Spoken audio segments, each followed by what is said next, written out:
Coucou, salut, j'espère que vous allez très bien. Merci d'être là. Nous sommes partis. Je me présente. On m'appelle Coach Chantal Labriante. Ici, sur cette chaîne, je viens pour vous accompagner dans vos relations amoureuses et surtout ceux qui sont dans des relations flammes jumelles, âme sœur. Alors, qu'est-ce qu'on appelle relation flamme jumelle, âme sœur? Je te demande, je te prie bien sûr de repartir en arrière dans mes vidéos précédentes afin de pouvoir aller voir exactement qu'est-ce qu'une relation flamme jumelle, qu'est-ce qu'une relation âme sœur. Alors, en résumé, d'accord, une relation âme sœur, une relation flamme jumelle, c'est bien sûr cette relation dans laquelle tu as de très forts sentiments pour l'autre. D'accord? Et c'est vice-versa. Tu ne sais pas forcément ce qui t'attire vers cette personne. Tu ne sais pas forcément pourquoi ton cœur, ton âme ne résonne que pour cette personne. Et c'est un sentiment incontrôlable. Donc, du coup, tu fais tous les efforts possibles pour éviter ces sentiments en vain. D'accord? Alors, ça va te parler de flammes jumelles. Et pour avoir plus de détails, je t'invite bien sûr à faire retour en arrière dans les vidéos précédentes. Donc, du coup, nous sommes partis. Tu peux également déjà me rejoindre sur ma page spirituelle pour te permettre d'avoir plus de détails. Dans la description, tu as le lien. Merci d'être là. Nous sommes partis.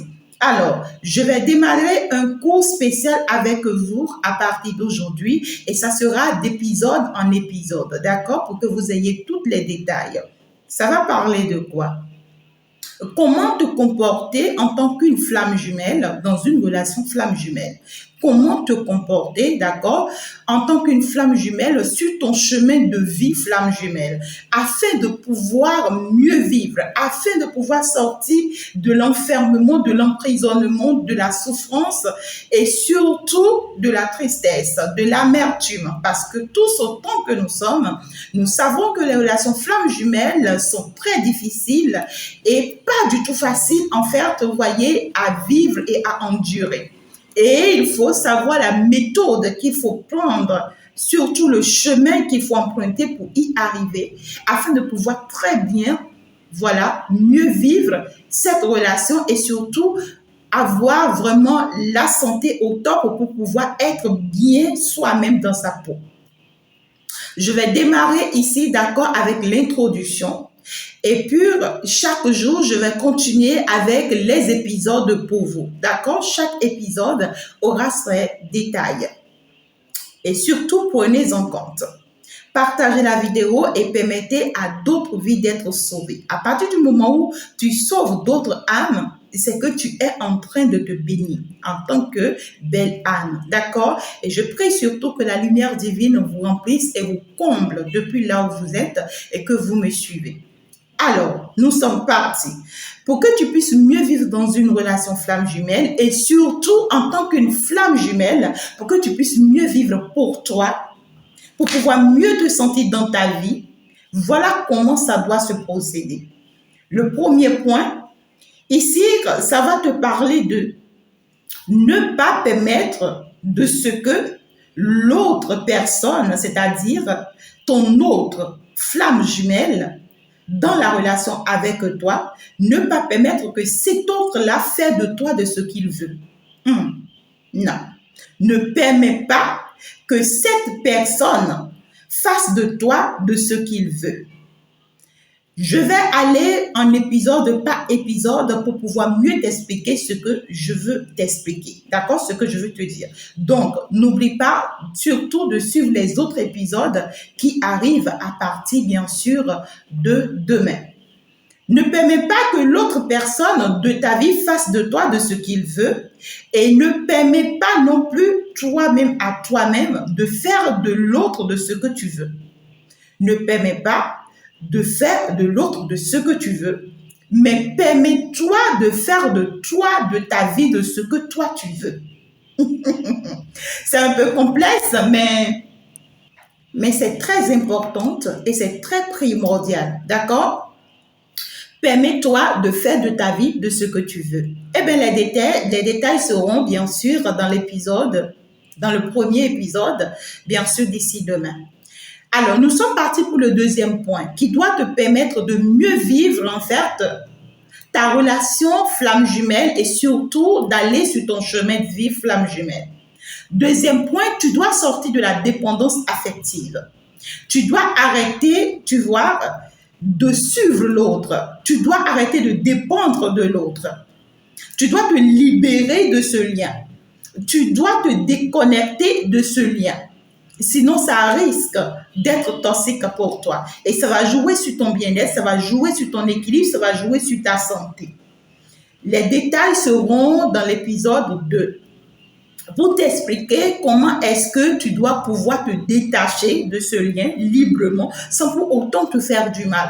Comment est-ce que tu dois arrêter de t'attacher à l'autre, de t'attacher au lien, à la relation surtout, sans pour autant te faire du mal. On va te développer tout ça. Donc, du coup, tu dois forcément te détacher, apprendre à te détacher du lien, c'est-à-dire à t'éloigner du lien, à te libérer du lien, à garder distance par rapport à ce lien, d'accord? Tout en étant, bien sûr, dans la relation, si possible, pourquoi pas? Afin de pouvoir te permettre d'avancer et d'évoluer, toi, sur ton chemin de vie. Parce qu'il y a une chose, les âmes se rencontrent, pourquoi? Parce que chacune de vous, vous avez vos missions de vie. Et tant que vos missions de vie ne seront pas accomplies, chacune de vous, de vos côtés, on ne permettra pas que vous soyez finalement en paix. Jamais. D'accord? Donc, du coup, il y aura toujours, tu vois, des séparations sur des séparations, des blocages sur des blocages. On se bloque, on se reprend, on se bloque. Et puis, il n'y aura jamais d'engagement sérieux. Il n'y aura jamais du sérieux, il n'y aura jamais de la sincérité. Et donc, du coup, dans l'épisode suivant, je te dirai exactement et concrètement comment est-ce que tu peux te détacher, bien sûr, d'accord, d'une personne avec qui tu es dans une relation flamme jumelle, mais tout en étant avec cette personne.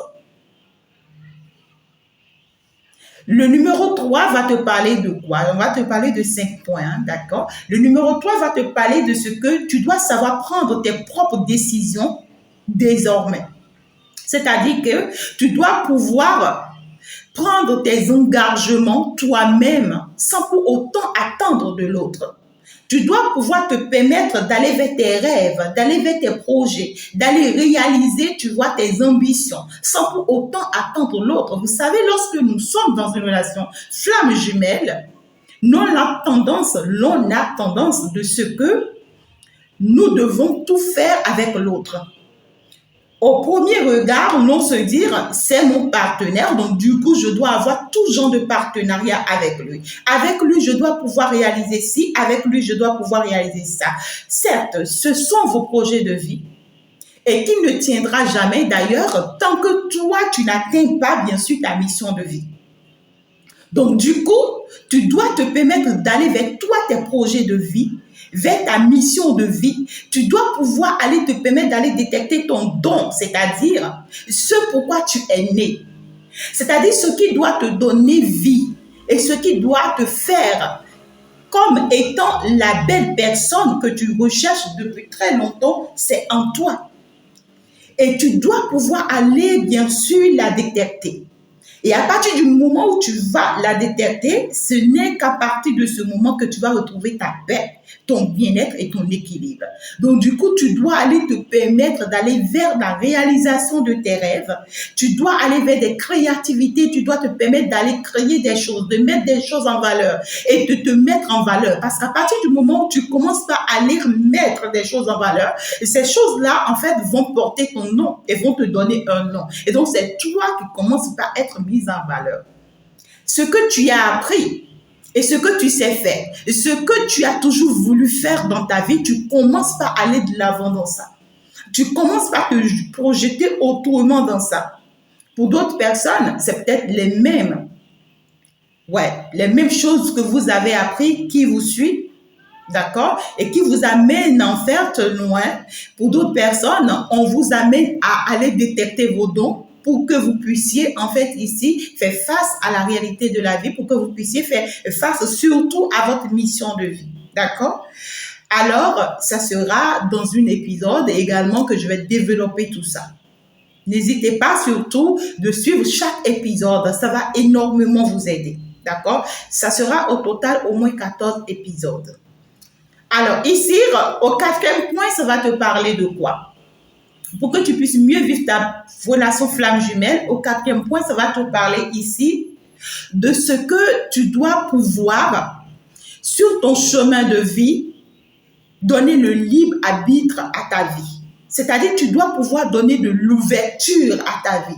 Tu dois pouvoir saisir des opportunités sur ton chemin. Tu dois arrêter de t'enfermer uniquement sur ce que tu ressens pour ton autre. C'est-à-dire, tu dois arrêter de te dire, oui, j'ai déjà rencontré l'homme de ma vie, j'ai déjà rencontré la femme de ma vie, donc du coup, je ne me permets plus d'avoir d'autres relations, je ne me permets plus, tu vois, de faire ci ou bien de faire ça. Pourquoi? Vous n'êtes pas encore marié, justement, tu as rencontré ta femme jumelle. Est-ce qu'il s'est déjà engagé vis-à-vis de toi? Est-ce qu'il a fait les procédures qu'il doit faire pour que tu sois sa femme? Est-ce qu'il a fait ce qu'il doit faire qui prouve que tu es son épouse ou bien que tu es son époux? Pour que déjà, toi, tu te limites à lui. Non, tout le monde n'a pas la chance de finalement se poser avec les flammes jumelles. Du tout pas. Parce qu'il y a des flammes jumelles, vous savez, je ne dirais pas qui sont inconscients, mais qui se réveillent tardivement. Leur réveil, là, c'est tard. Et pendant ce temps, toi, tu pourras avoir peut-être l'opportunité ou bien d'autres opportunités à saisir. Je m'explique. Sur ton chemin de vie, lorsque tu te permets d'avancer, d'évoluer, ça peut t'arriver, tu vois, de rencontrer d'autres personnes sur ton chemin qui te veulent et qui sont prêts vraiment à s'engager de façon sincère et sérieuse avec toi. D'accord? Alors, lorsque tu rencontres ces gens de personnes, ne les repousse pas. Même si l'amour ne vous lie pas, tu pourras saisir peut-être d'autres opportunités avec eux. Mais ne te diminue pas de valeur à aller jusqu'à l'intimité avec ces personnes. C'est impossible. Tu restes juste dans le cadre de on saisit des opportunités, on fait des affaires ensemble, on reste des amis et puis à point égal, on se respecte. Tu ne vas pas quand même aller te dévaloriser, du tout pas. Donc, du coup, à partir de ce moment, lorsque tu rencontres d'autres personnes, tu commences par rencontrer d'autres personnes et que ça arrive et que tu tombes sur la bonne personne pour toi et que tu trouves que ta flamme jumelle ne te convient plus, alors tu as le libre arbitre d'aller avec qui tu veux. Donc, du coup, tu peux t'engager avec cette personne, avec ce dernier. Vous pouvez réaliser des choses ensemble, vous pouvez vraiment vous engager et puis tu rentres dans ton foyer. D'accord? Et à partir du moment où tu rentres dans ton foyer, comment est-ce que tu dois te comporter? Parce que l'autre, étant ta flamme jumelle, pourra à chaque fois continuer à revenir dans ta vie te déséquilibrer. D'accord? Et c'est une personne qui va continuer à te déséquilibrer, à te désorienter. Et si tu ne sais pas faire, tu risques de perdre encore ce foyer que tu as pris du temps pour construire, surtout. Alors, si ce n'est pas le cas, c'est soit ta flamme jumelle qui revient parce que au jour d'aujourd'hui, tu as pu déjà être sur ton chemin de vie, tu as pu déjà réaliser et surtout concrétiser cette mission, d'accord, qu'on attendait de toi, bien sûr. Et donc, du coup, après que tu aies traversé l'étape 1, 2, 3, 4, ce n'est qu'au quatrième que tu peux avoir pas une stabilité, mais que tu peux être sûr finalement si ce n'est qu'avec ta flamme jumelle que tu vas pouvoir rester ou si ce n'est qu'avec une autre personne. Tu as le libre arbitre. Mais si c'est ta flamme jumelle qui revenait avec un engagement sincère et que tu trouves bon de rester avec lui, comment est-ce que tu dois pouvoir fonctionner avec lui désormais pour ne plus souffrir de cette relation? Comment est-ce que tu dois pouvoir affronter le regard de tout son entourage, de tout ton entourage et de toutes ces personnes, bien sûr, qui vous en veulent? D'accord? Et si entre-temps, si ta flamme jumelle avait quitté une femme ou une autre femme ou bien un autre homme pour toi, il y aura des accusations. Tu risques de te morfondre, de te culpabiliser à force d'écouter les autres, à force d'entendre les autres. Alors, comment est-ce que tu dois pouvoir te comporter face à tout ça pour avoir une vie heureuse? Je vais te donner tous ces détails dans les épisodes. D'accord? Il y a des flammes jumelles où vous vous rencontrez, ils sont mariés, ou bien vous êtes mariés, ou carrément des deux côtés, vous êtes déjà mariés, ou carrément ici, tu vois, il y a des situations où tu tombes sur ta flamme jumelle et qui est déjà en plein divorce, en pleine séparation, en pleine procédure de séparation, de divorce, et tu tombes sur lui et ça y est. Comment est-ce que tu dois te comporter dans ce cas, dans cette situation? Parce que tu tombes sur lui et ce n'est qu'en ce moment que son ex refuse peut-être le procès de divorce et ça commence. Comment est-ce que tu dois te comporter face à lui? Tu rencontres ta flamme jumelle dans une situation très critique de sa vie. Une situation où il est vraiment très très bas dans sa vie. Comment est-ce que tu dois te comporter dans cette situation pour que ça se passe bien pour toi et surtout pour vous? Je vais te donner tous ces détails dans chaque épisode. Ne t'inquiète pas. Et donc, du coup, par la suite, quatrième point, ça a été clair, et c'est pour que tu puisses te positionner dans ta vie. Et lorsque tu fais le choix que tu dois pouvoir faire, tu l'assumes. Et l'assumer, c'est comment pouvoir mieux vivre avec ça. Je vais te le montrer. Cinquième point qui vient pour clôturer les choses, c'est que le cinquième point va te parler de quoi? Vivre pleinement sa vie. Tu dois apprendre à vivre pleinement ta vie en tant qu'une flamme jumelle dans une relation flamme jumelle. Tu dois pouvoir apprendre à être heureux ou heureuse, très heureuse dans une relation flamme jumelle ou dans une relation âme sœur. Sans pour autant dépendre de l'autre, sans pour autant attendre de l'autre, sans pour autant t'attacher ta vie à cause de l'autre, sans pour autant te faire du mal à cause de l'autre. Comment est-ce que tu pourras vraiment vivre ta vie pleinement, quel qu'en soit le choix que tu fais? Oui, en position, en numéro 4, quel qu'en soit le choix que tu fais, comment est-ce que tu pourras vivre ta vie pleinement sans pour autant, tu vois, entacher la vie de quelqu'un et sans pour autant te faire du mal aussi et que tu sois vraiment heureuse, quelle qu'en soit ta relation. C'est très important. Donc, du coup, à partir de demain, j'irai cas par cas pour vous faire les développements. Et c'est très important si tu es dans une relation flamme jumelle, tu es dans une relation âme-sœur, ou tu es dans une relation amoureuse, où tu aimes réellement l'autre personne de ta vie et tu penses que cette relation te bouleverse, que cette relation te bouscule. Comment est-ce que tu dois pouvoir t'en sortir dans cette relation? Reste calé surtout sur les épisodes à venir. Ça va vraiment t'aider, ça va t'élever, ça va te donner un nom, ça va t'amener à un autre niveau de la chose, c'est-à-dire à un autre niveau, à une autre hauteur, je dirais, pour que tu puisses vraiment y arriver. D'accord? Donc, merci déjà d'avance d'être connecté. Si tu n'es pas encore déjà connecté, et surtout, ne rate pas les épisodes, ne rate pas également, tu vas te suivre de temps à autre ma page spirituelle pour des messages pour toi. Si tu te retrouves dans une situation pareille, dans la description, tu as toutes les coordonnées. Comme je t'embrasse très fort et je prie que la lumière divine vous protège, on se prend d'ici demain et puis on se dit ciao, ciao, au revoir, bisous.